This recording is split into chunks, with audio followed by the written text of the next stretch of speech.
घना दंडक वन, सांझ का समय, हवा में रहस्यमयी सन्नाटा।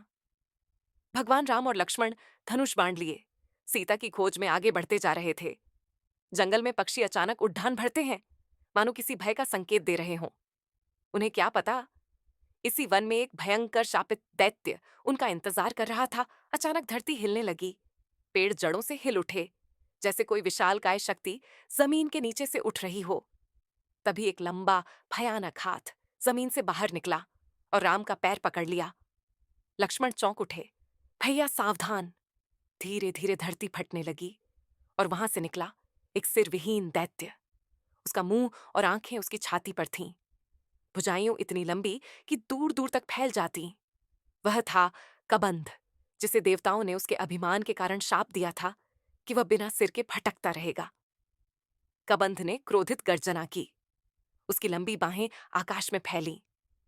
उसने राम और लक्ष्मण दोनों को जकड़ लिया, जैसे कोई पेड़ लताओं में फंस गया हो। उसकी आंखें छाती पर चमक रही थीं और मुंह से निकली आवाज गूंज रही थी, मुझे छोड़ दो या मैं तुम दोनों को निगल जाऊंगा। लेकिन वे थे अयोध्या के राजकुमार। राम ने बाण निकाला, लक्ष्मण ने तलवार उठाई। पल भर में दोनों ने दैत्य की लंबी भुजाएं काट दी। एक भयानक चीख के साथ कबंध जमीन पर गिर पड़ा। घायल होकर कबंध की आवाज करुण हो उठी, राम, मैं कोई साधारण राक्षस नहीं हूं। मैं कभी एक दिव्य योद्धा था। अपने अभिमान के कारण देवताओं ने मुझे यह स्वरूप दिया। मेरा उद्धार करो, मेरे शरीर को अग्नि को समर्पित करो, तब मैं तुम्हें सही मार्ग दिखाऊंगा। राम और लक्ष्मण ने सहानुभूति से उसकी अंतिम इच्छा पूरी करने का निर्णय लिया। उन्होंने लकड़ियां जुटाई और चिता सजाई। अग्नि की लपटों से एक उज्जवल दिव्य स्वरूप निकला। अब वह भयावह नहीं, बल्कि शांत और तेजस्वी था।